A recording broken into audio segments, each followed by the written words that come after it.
Delgado Vázquez, que es nuestra conferenciante invitada. Voy a hacer una pequeña presentación y luego le paso la palabra a ella. Denise actualmente, como acabo de decir, ha pasado 2 meses de verano en el instituto haciendo investigación sobre el tema de la conferencia de hoy, el papel de la diáspora en la economía cubana. Y entre otras cosas ella nos propuso analizar las características sociales y demográficas de las personas que viven en Miami y en Estados Unidos y que envían dinero a Cuba para ayudar a sus familiares. Esa es la parte que seguramente ella va a describir en un momento, que está basada en los datos del FIU Cuba Poll, que dirige nuestro colega Guillermo Grenier. Y también se propone realizar entrevistas cualitativas con un sinnúmero de personas, entre ellas aquí en Miami, también en Cuba, pero esa parte de la investigación vendrá después que pase por todos los permisos necesarios para propósitos de sujetos humanos, ¿no? que todas las investigaciones tienen que hacer. Denise actualmente es estudiante doctoral en política pública en la Universidad de Massachusetts en Boston. Su maestría es de la Universidad Católica de Murcia en España y su título de licenciatura en Sociología de la Universidad de La Habana. Ha ocupado numerosos puestos de investigación, residencias académicas, incluyendo en el David Rockefeller Center for Latin American Studies de la Universidad de Harvard, en el Instituto Mauricio Gastón para Desarrollo de la Comunidad Latina, la Universidad de Massachusetts en Boston, y también ha ofrecido conferencias en numerosas universidades en Estados Unidos y en otros países, entre ellas voy nada más que mencionar algunas: la Universidad de Wisconsin en Madison, la Universidad de Veracruz en México, la Universidad Pontificia Católica de Chile y por supuesto la Universidad de La Habana. También ha estado muy activa en conferencias académicas, tales como las que organiza anualmente la Asociación de Estudios Latinoamericanos, LASA, recientemente en Boston, y ASCI, que es la Asociación para el Estudio de la Economía Cubana, aquí en Miami, así como la conferencia bianual que se realizó a cabo aquí en FIU de Estudios Cubanos en febrero. Denise ha publicado varios capítulos de libros, artículos en revistas profesionales en Estados Unidos, Argentina y Cuba. En Cuba fue coeditora de la serie Cuadernos del CIPS, Experiencia de Investigación Social, que se publicó entre 2012 y 2016, y su más reciente publicación es un análisis precisamente del tema de las remesas y cómo han afectado la desigualdad social en La Habana. Así que estamos muy contentos de dar la bienvenida a Denise Delgado. Muchas gracias. Bueno, muchísimas gracias primero que todo al Cuban Research Institute por invitarme y permitirme realizar esta estancia de verano como visiting scholar. Y primero que todo quiero hacer un posicionamiento, ¿no? Yo soy investigadora desde el 2010, estuve 6 años investigando en Cuba, pero desde la perspectiva de los cubanos que recibían ayuda, que recibían remesas. Entonces yo pienso que esta estancia académica aquí me ha dado la oportunidad de familiarizarme y de explorar nuevas dimensiones, ver otra cara del fenómeno migratorio y comprender mejor las experiencias de quienes son los actores de los procesos migratorios. Entonces quiero agradecer especialmente al profesor Jorge Duani y también a su esposa Diana Johnson, que me han acompañado en este proceso, a Aimé Correa, a Paola Salavarría, Sebastián Narcos y su delicioso café, a Maite Morales por los múltiples espacios de conversación y por supuesto a los intercambios con profesores que he tenido, así como otras personas de la diáspora. Quisiera también, antes de comenzar la presentación formal, compartir 3 aprendizajes que yo creo que son fundamentales en este proceso de familiarización. El primero, comprender que la migración es un fenómeno muy complejo, es un fenómeno que lleva rupturas y heridas emocionales y que es muy difícil de reconciliar. A mí me gusta mucho esta obra de Freddy Villamil, que está aquí con nosotros, honrándonos, porque para mí refleja el proceso de las migraciones, de la travesía, de llevarse esa bandera, esa cubanía imaginaria que te acompaña a cualquier lado donde tú vas, aunque luego llegas a territorios distintos y se produce un proceso de adaptación. El segundo aprendizaje que he tenido analizando el Cuba Poll, viendo las categorizaciones de las distintas oleadas migratorias, pero también conversando con miembros de la diáspora, es que más allá de oleadas migratorias, más allá de categorías, es muy difícil poner a las personas en cajas.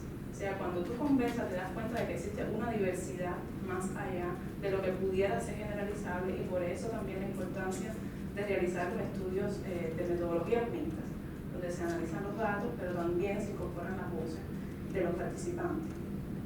Y en tercer lugar, para mí es una enseñanza es cuán importante es el tema de la identidad para los cubanos, ya estén en Cuba, ya estén en Florida, ya estén en Boston o en cualquier territorio. Entonces, para la comunidad cubana en la Florida, a mí me pareció muy interesante cuando yo presentaba mi tema de investigación. Decía, bueno, estoy estudiando el tema de las migraciones y la diáspora cubana. Y algunas personas se sintieron ofendidas. Me decían, yo no soy la diáspora cubana, yo soy el exilio histórico y tengo una historia. Otras personas me decían, bueno, ¿qué significa diáspora? ¿Y por qué la migración? La migración me suena migra. Y yo comprendí que los términos, incluso los términos académicos, son interpretados de maneras muy distintas teniendo en cuenta las experiencias personales de cada uno de los actores. Por tanto, la categoría que me pareció más inclusiva fue la de comunidad de cubanos, e incluso la palabra cubanos. Hablando desde la Florida, cubanos significa los cubanos que están viviendo acá. También el tema de la identidad me parece importante porque más allá de establecer diferencias, me parece que unen a quienes viven acá y a quienes viven en otros territorios. Por ejemplo, el café cubano es un tema que es un ingrediente central de la cultura cubana, y para quienes vienen y viven aquí, pero también quienes visitan la Florida, ir a Versalles es un espacio casi de visita obligatorio. No importa la posición política, es el espacio reconocido como un espacio fundamentalmente cubano y además que tiene una historia política, pero también es reconocido por la calidad de la cocina. Y bueno, desde la música, la palabra azúcar no significa sacarosa para los cubanos. Los cubanos sabemos que azúcar es un grito de sabrosura cubana que fue inmortalizado por Celia Cruz. Entonces presento estos, para mí han sido aprendizajes desde la experiencia que me sorprendieron.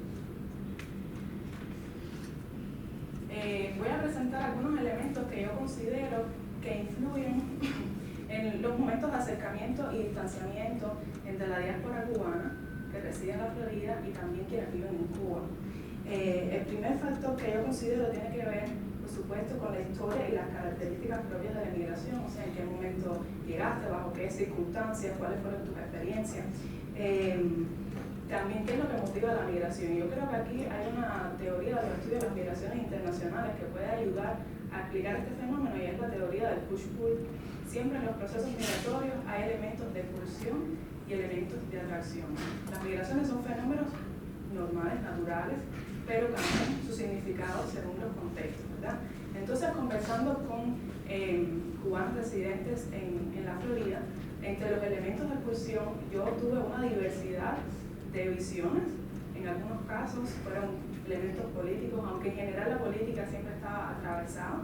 En otros casos eran más elementos económicos, había quienes venían para acercarse a la familia porque se extrañaban, o para ayudar al cumplimiento de funciones familiares como cuidar, o sea, las funciones de ayuda en la familia, cuidar un padre que ha envejecido, o ayudar a tu hijo a la crianza de su propio hijo. Entre también los elementos de atracción acá, se encontró, entre las opiniones que más se repetían era encontrar un espacio de mayor libertad, un espacio más democrático y donde se pudieran encontrar oportunidades para el futuro, tanto económico como profesional. Otro de los elementos que a mí me parece fundamental que influye en el acercamiento o el distanciamiento o el proceso migratorio en general es la condición geográfica. Cuba se encuentra a 90 millas de la zona más cercana de la Florida, de Estados Unidos. Por tanto, eso es un elemento que por supuesto influye en ver la posibilidad de poder migrar a ese espacio, pero también de en esa cercanía poder visitar, regresar, estar en contacto con la isla. Y al mismo tiempo también el tamaño de la comunidad cubana. O sea, en la Florida se encuentra la mayor comunidad cubana que está en el exterior, o sea, fuera de Cuba. Por tanto, se producen lazos históricos, se producen códigos, valores, que eso desde mi punto de vista ayuda también a mantener las conexiones. En los últimos años se ha producido un incremento de las dinámicas transnacionales. Las dinámicas transnacionales comprendidas como ese establecimiento de una comunicación constante, ahora con los medios de comunicación mucho más directa, mucho más intensa en tiempo real entre las dos zonas. Por tanto, me parece que también es algo que ha ayudado al mantenimiento de los vínculos. Y bueno, uno de los elementos, ayer estaba visitando yo un sitio en Hialeah que se llama Ño Que Barato, y fui por la recomendación de muchos compañeros investigadores que me dijeron, ¿cómo tú no has ido ahí? Entonces yo voy a Ño Que Barato y me quedo totalmente sorprendida. Me parece que estoy en un espacio del cerro o algún sitio en La Habana. Entonces el cartel decía, el nombre lo dice todo, para Cuba lo tenemos todo, y cuando visito la página web, entonces se presenta como una tienda de Miami que ayuda a aliviar la escasez que existe en Cuba. Caminando, tirando fotos, me encuentro con un amigo que estudió historia conmigo en la Facultad de Historia de la Universidad de La Habana, y él estaba en su celular conectándose con su esposa. Ellos juntos tienen un hijo en La Habana y su hijo va a comenzar la secundaria. Entonces él está buscando un pantalón para que su hijo comience la secundaria debido a la escasez de estos productos en Cuba. Entonces está en comunicación constante. Esto es un proceso transnacional que además se actualiza constante, o sea, en tiempo real. Y yo les digo, esto es maravilloso, se pueden resolver estos problemas económicos si tú estás aquí, mira cómo existen esas ayudas. Y me dice, no, sí, le digo, me parece que está genial, aunque la textura es distinta, no sé si en Cuba eso lo vayan a aceptar, tú sabes cómo las cosas son ahí. Me dice, bueno, vamos a ver si tengo suerte. El problema es que es muy difícil poder repetir el mismo nivel de desgaste que tienen las textilerías en Cuba, eso es imposible. Entonces, bueno, yo dije, sí, esto es un ejemplo típico de relación transnacional. La relación transnacional es eso, mantener la comunicación, pero también generar un producto nuevo. En esa función de ayuda económica o cultural, genera un producto nuevo. No es la misma calidad, pero resuelve un problema.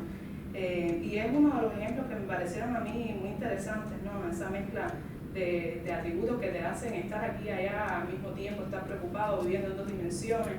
Me pareció muy interesante. Otro factor que me parece a mí es muy importante, influye mucho en las relaciones, en los acercamientos y los distanciamientos entre cubanos que viven en varios territorios, es el que está relacionado con la política exterior. Estados Unidos con respecto a Cuba, pero también en cómo Cuba proyecta la visión de los emigrados, ¿no?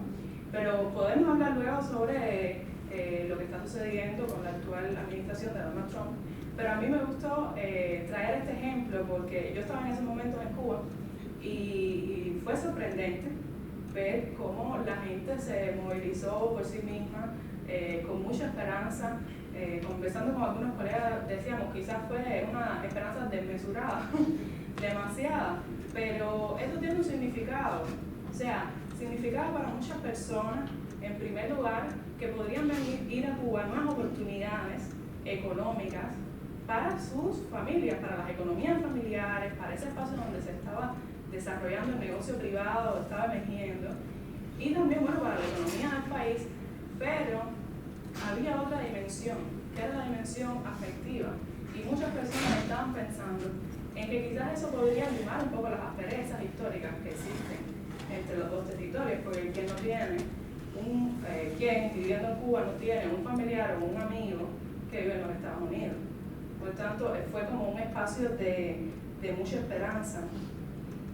En Miami, según lo que he estado leyendo, algunas personas comenzaron a invertir en negocios en Cuba, viendo una coyuntura favorable, y otras también comenzaron a repatriarse. No tengo esos datos, pero sé que existen investigaciones que se han realizado explicando estas dinámicas, y fundamentalmente la idea era esa: la gente que comienza a repatriarse para adquirir derechos en Cuba, poder desarrollar su propio negocio o también acceder a los servicios de salud.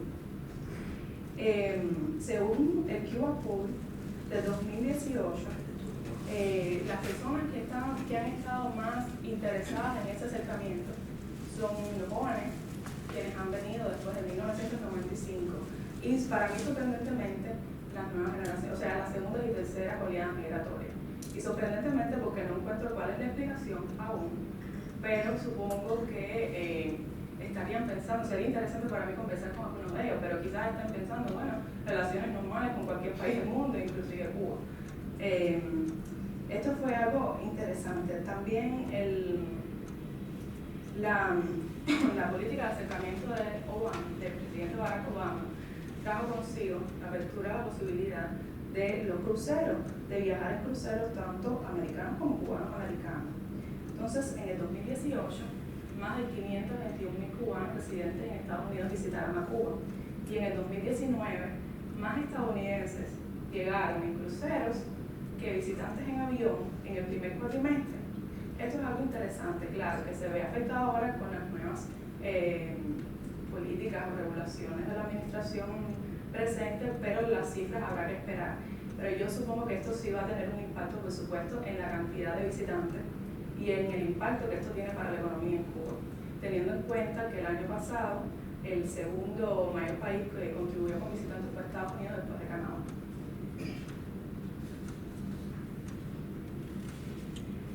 Entonces, también analizando el QR Poll, encontramos que el 57% de los encuestados están de acuerdo con los viajes sin restricciones de todos los estadounidenses hacia Cuba. La mayoría de los cubanos americanos del condado de Miami-Dade, un 68%, apoya además la expansión o el mantenimiento de las relaciones comerciales.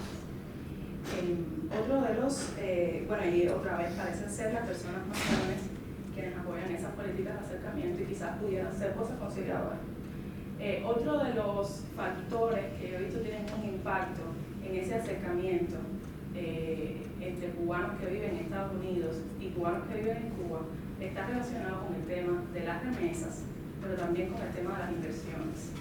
Desde el punto de vista de las remesas, fundamentalmente en la década de los 90, como resultado del impacto de la crisis económica, creció la cantidad de los puntos de las remesas que se recibieron en Cuba para apoyar el desarrollo de funciones de sobrevivencia de la familia cubana.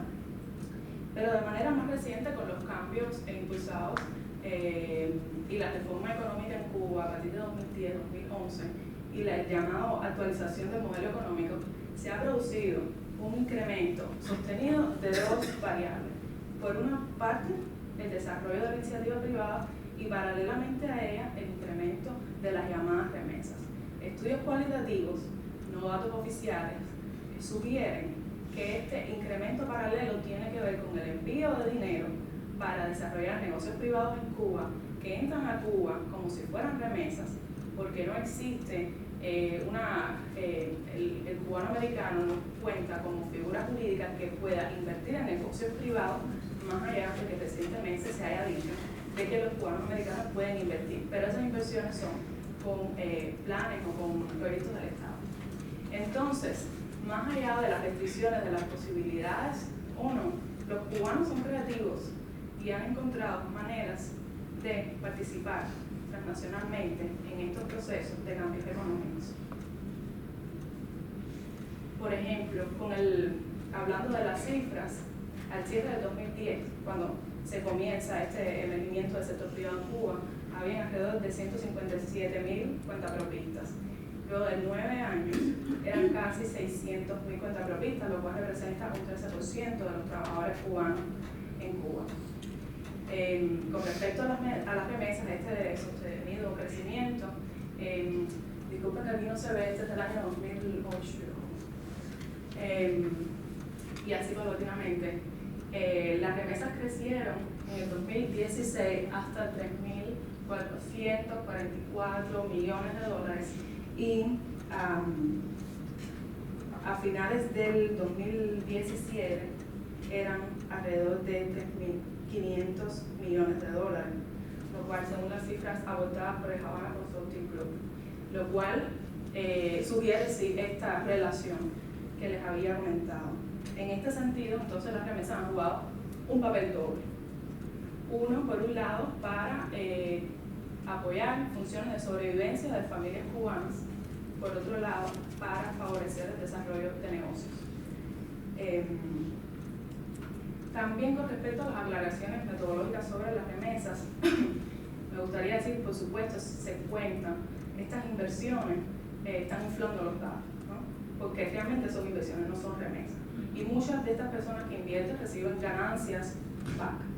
Ellos recuperan sus inversiones, no todos, pero hay quienes recuperan inversiones. Entonces eso puede inflar un poco los datos, pero al mismo tiempo también hay que tener en cuenta que las remesas no siempre van por las vías oficiales o como por la Western Union. Hay agencias de envío de dinero, paquetes en Estados Unidos que son reconocidas en Estados Unidos, pero en Cuba no se contabilizan, no se fiscalizan, no se conocen y por tanto por eso encontramos también un desbalance entre los datos que ofrecen ambos países. Al mismo tiempo hay personas que viajan las llamadas mulas, que a veces ni siquiera pertenecen a una agencia y también están moviendo los dineros y las transacciones entre ambos países. Por tanto, cuando yo conversaba con algunas personas en Cuba y aquí también, sobre qué ellos pensaban si la restricción del envío de las remesas por la administración actual de Donald Trump iba a afectar el desarrollo de las iniciativas privadas, ellos me decían que no, porque sus inyecciones o sus inversiones las recibían por otras vías. Entonces, yo pienso que eso lo que puede tener es un impacto en el estado de ánimo, en la inseguridad, en cómo proyectarse con respecto al futuro, si invertir más o si mantenerse, o en fin. Pero no creo que para las ya existentes eso vaya a realmente ser determinante. El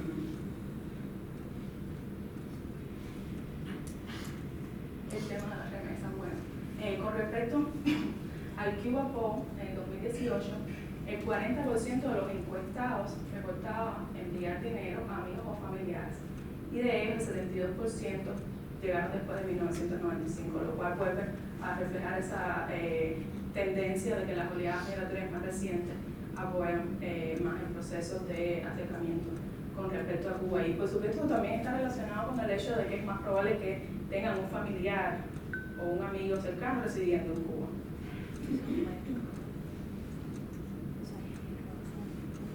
Ahora, a mí me parece interesante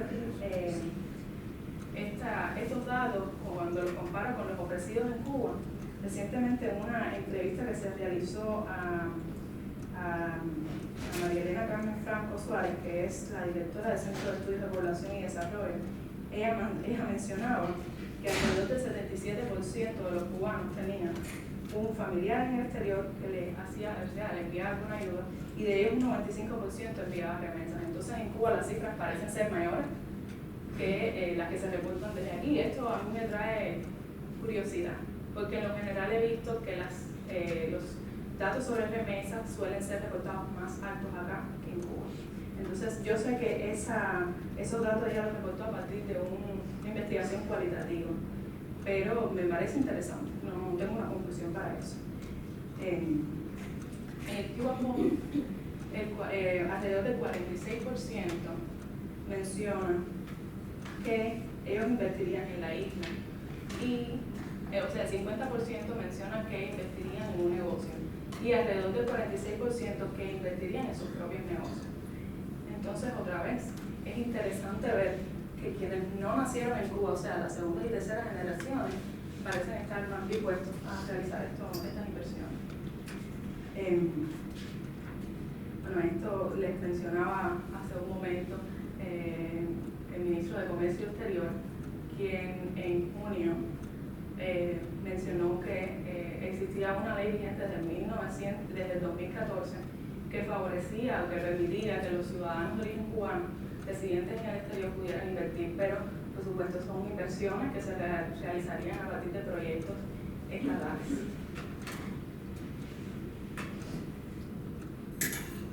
Al mismo tiempo,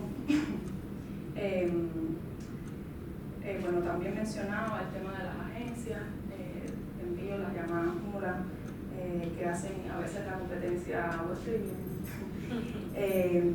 Y Y también quería mencionar aquí que la existencia de ciertos bancos informales en Cuba.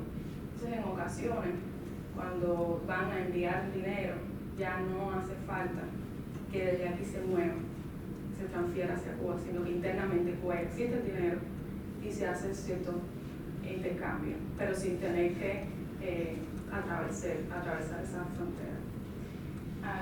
Otro de los elementos que me parece muy interesante en los estudios de las migraciones son las remesas socioculturales. Esto es también un concepto no tradicional.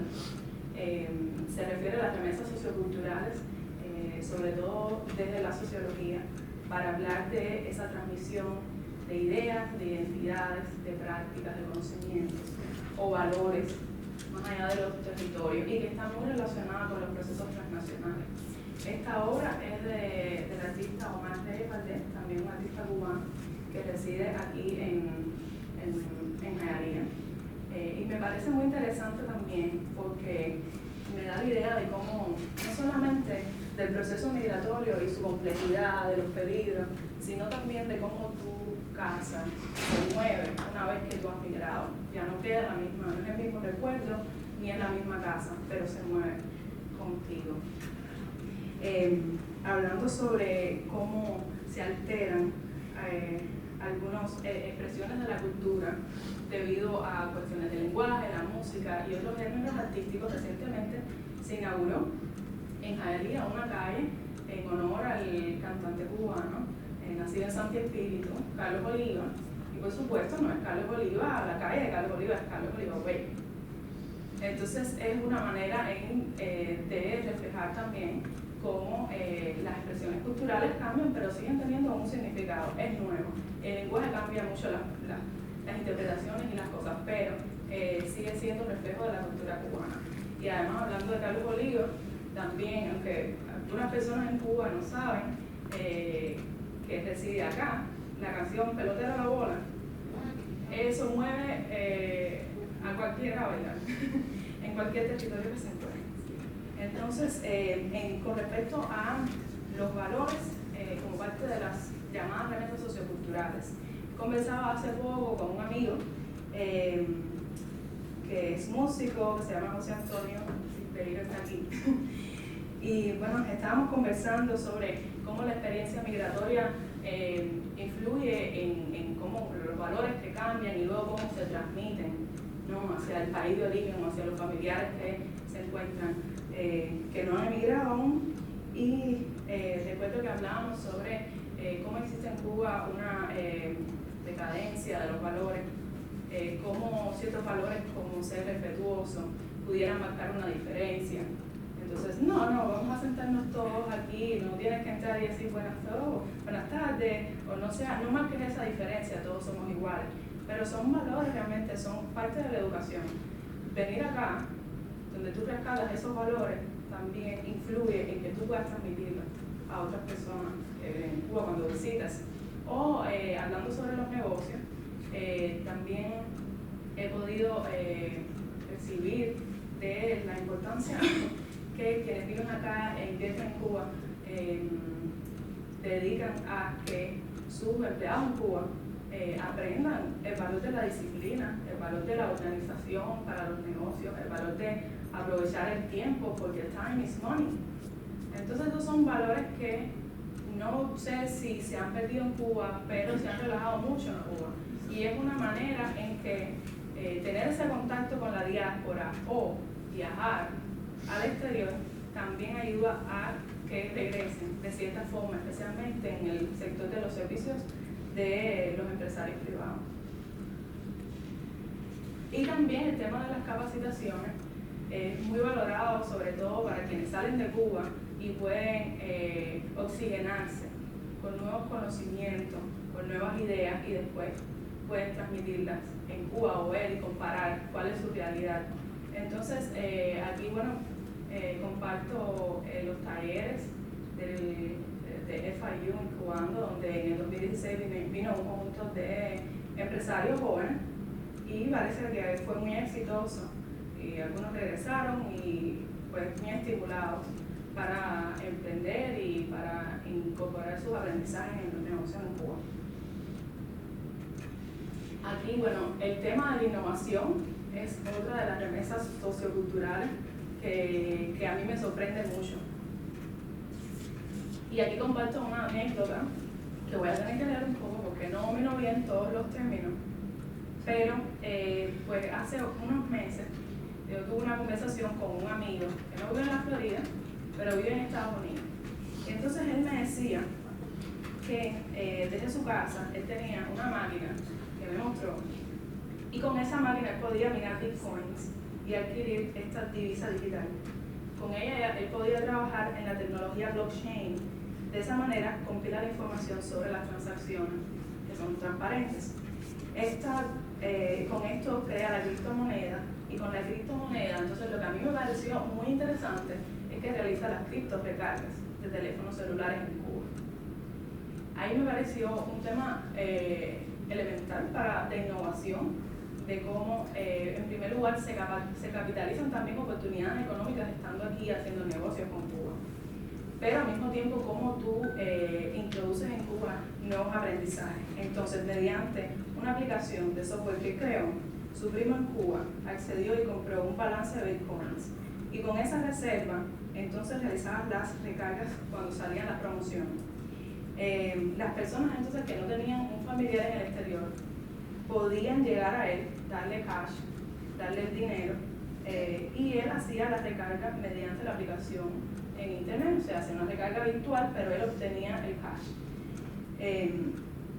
De ese dinero en cash, él saca su ganancia, el primo saca su ganancia y separa una parte para entregársela a los padres de mi amigo que vive en Estados Unidos, que todavía vive en Cuba. Entonces, de las reflexiones que nosotros hicimos en conjunto, le preguntaba, ¿qué tiene esto de favorable? ¿Qué es lo que tú le ves innovador? ¿Qué es lo que...? Y me dicen, bueno, ha facilitado que quienes no tienen, quienes de calidad de afuera, puedan hacer su recarga. Sabemos que los procesos migratorios de Cuba han estado caracterizados por una migración fundamentalmente de personas blancas. Las migraciones han sido blancas y por tanto, aunque en los últimos años más racialmente diversas, pero las remesas suelen ir a familias de manos, o sea, familias blancas en Cuba. Por tanto, otras personas de distintas razas en Cuba podrían llegar a las recargas si ellos tuvieran el dinero para hacerlo. Mi amigo dice que ya él no tiene que enviar remesas para mantener a su familia, aunque la función de manutención sigue estando presente, pues el primo la sustituye con la ganancia del negocio. La supuesta nueva forma de ayuda que él menciona no pasa por la Western Union, por tanto, no va a impuestos, ni por agencias, ni por las llamadas mulas, y él considera que esto no es ilegal. Ha transmitido, además, desde el punto de vista sociocultural, un nuevo conocimiento y ha enseñado cómo hacer funcionar una tecnología a su primo que de otra forma quizás no tendría acceso. Y, por tanto, generar ganancias, o sea, capitalizar la relación. Le enseña al primo cómo hacer crecer el dinero, hablando desde el punto de vista del valor, cómo hacer crecer el dinero, y le enseña lo que es el concepto de la inversión. Aunque tienes poco en un momento, él dice, sacrificas lo que tienes y lo recuperas con creces. Y también él menciona que en ocasiones le ha podido como prestar algún dinero, y él dice que a través de eso le enseña lo que es el concepto del crédito, que en Cuba no funciona, no está extendido. Entonces él dice, yo te presto, pero tú sabes que me tienes que devolver.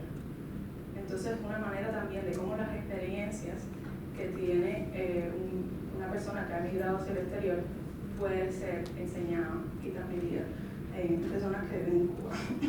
Todo esto sucede en un espacio transnacional y virtual. Y por último, el último ejemplo que quería mencionar sobre las relaciones entre cubanos residentes especialmente en la Florida y Cuba es el tema de la ayuda humanitaria.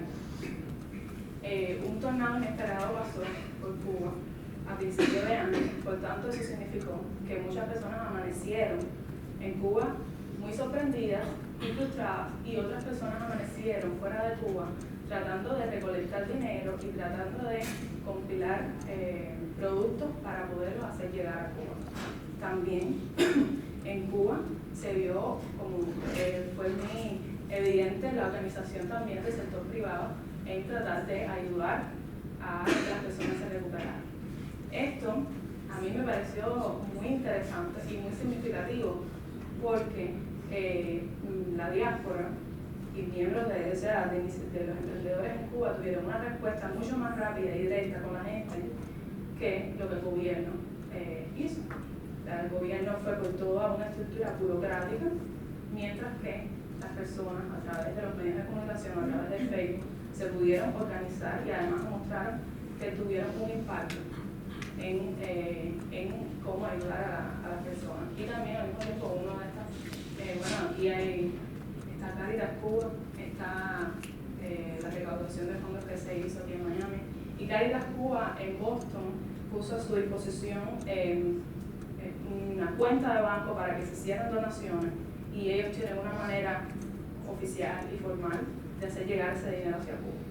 Entonces, este es otro de los ejemplos que yo pude ver que mantienen esa relación directa. Y bueno, Caritas también hace otro tipo de ayudas, como hace subastas de arte, recopila dinero y constantemente está en comunicación ayudando a proyectos de la iglesia que trabajan fundamentalmente con personas en desventaja, personas que viven aislados. Entonces, finalmente, como para cerrar todo lo que he presentado, me parece la migración es un fenómeno complejo que está caracterizado por distintas etapas y matizado por distintos factores, pero es difícil poder estancar a las personas. Siempre hay una diversidad interna muy grande. Si bien, por supuesto, es entendida por muchos como una oportunidad, también conlleva costos emocionales y heridas que a veces no se cierran. La diáspora cubana es bien diversa, mantiene los lazos de ayuda. No toda la diáspora cubana, como vimos en Cuba, hay ciertas generaciones más dispuestas a esto, pero también hay quienes ven los momentos de acercamiento como una oportunidad económica para generar capital. La política exterior de Estados Unidos hacia Cuba, así como también el grado de reconocimiento que tiene, limitado grado de reconocimiento que tiene el gobierno cubano con respecto a la diáspora, son factores que influyen en la relación y en las maneras que se ven a sí mismo la diáspora y quienes viven en Cuba. Y finalmente, el rol de las remesas y de las inversiones queda demostrado fundamental, y yo me pregunto qué es lo que más se puede hacer. Muchas gracias.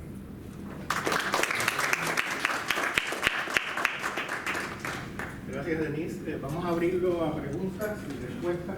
Solo les voy a pedir que por favor se presenten, digan quiénes son, a qué